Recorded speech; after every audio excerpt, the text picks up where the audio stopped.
Morning dear student. आज मैं आपको लेक्चर पढ़ाऊंगा डाइस रीजनिंग का। ये भी मोस्ट इम्पॉर्टेंट टॉपिक है आपका डाइस, ठीक है ना बेटा। अभी आपने इससे पहले पढ़ा था क्लॉक और उसका रिस्पांस हमको ठीक मिला है। इससे पहले वीडियो लेक्चर पढ़ाया था।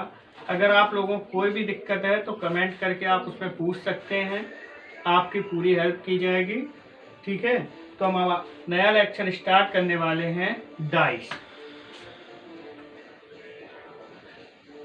जिसको हम लोग बोलते हैं पासा, ठीक है।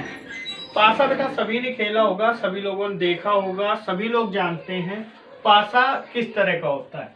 लेकिन यहाँ पे अब आपको जो पढ़ना है वो सबसे इम्पोर्टेंट चीज है पासा में, कि एक पासा होता है आपका सामान्य पासा और एक होता है बेटा मानक पासा, ठीक है।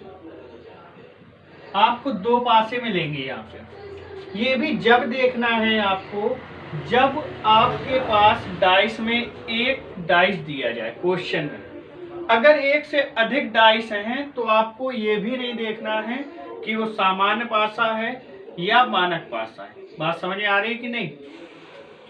तो सामान्य पासा में क्या होता है और मानक पासा में क्या, ये हम लोग इस तरह से एक पासा बना लेंगे। और पासा बनाने के बाद मान लीजिए हमने लिख दिया इस पे 2 3 4 और एक पासा आप यहाँ बना लेंगे और मान लीजिए हमने इस पे लिख दिया 1 2 3। क्लियर है इतनी बात। तो देखिए सामान्य पासा और मानक पासा में देखिए हमने पासा लिखा और दोनों में ही 3 अंक इस पे लिखे बेटा और 3 अंक इस पे लिखे। कोई खास अंतर है क्या? कोई भी खास अंतर नहीं है, बट एक बहुत बड़ा अंतर है। क्या?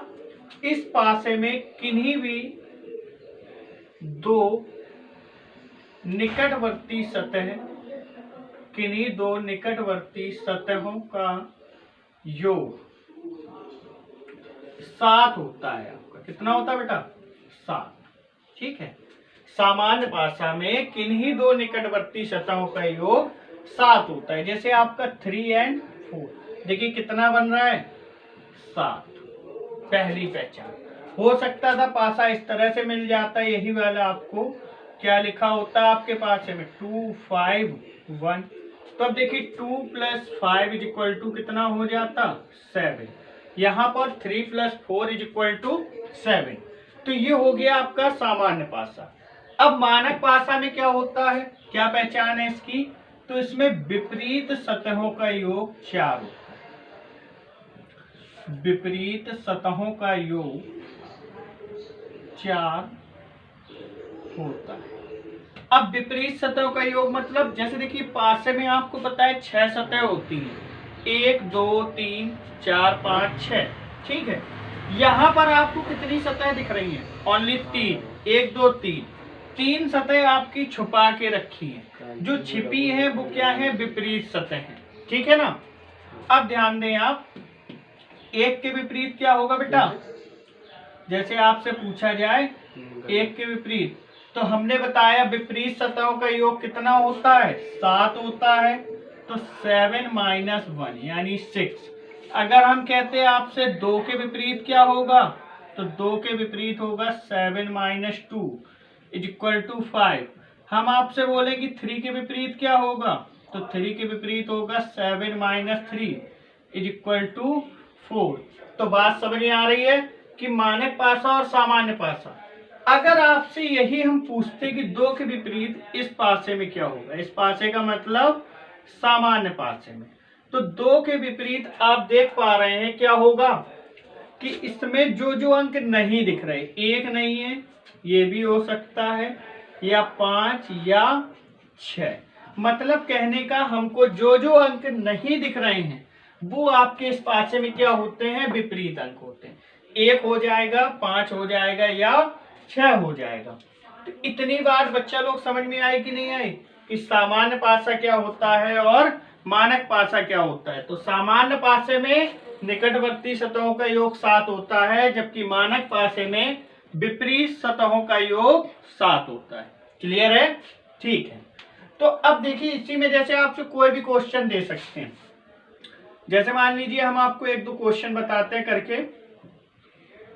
ये दिया है 2 1 4। अब हम कहते हैं बेटा इसमें बताइए 2 के विपरीत क्या होगा। इस पासे में 2 के विपरीत कौन सा अंक होगा। तो अब आप ये देखेंगे सबसे पहले, जब एक पासा दिया जाए कि ये सामान्य पासा है या मानक पासा है, तो आप देख पा रहे हैं 214 लिखा हुआ है। ठीक है, 214 का मीन क्या हुआ कि यहाँ पे किसी भी सतह का योग 7 नहीं हुआ, और जब किसी भी सतह का योग 7 नहीं हुआ तो ये पासा कौन सा हुआ, हमारा मानक पासा हुआ। तो मानक पासा का मतलब 2 के विपरीत का है, तो 7 - 2 यानी कितना आ जाएगा, अब चलो 5 आ जाएगा। ठीक है, अगर यही हम आपको दे देते 1 6 5 और हम बोलते हैं आपसे बेटा 5 के विपरीत बताइए क्या होगा। ठीक है, तब आप देख पाते कि यहाँ पे ये जो दो निकटवर्ती सतह हैं इनका योग 7 हो रहा है। 6 और 1 7। अगर इनका योग 7 हो रहा है तो क्या होगा, ये पासा आपका कैसा हो जाएगा, सामान्य पासा हो जाएगा। और सामान्य पासे में जो जो अंक नहीं दिख रहे हैं, तो 2 नहीं दिख रहा है, 3 नहीं दिख रहा है या 4, तो ये आपका क्या हो सकता है बेटा, विपरीत सतहों का विपरीत फलकें हो सकती हैं, विपरीत सतह हो सकती है।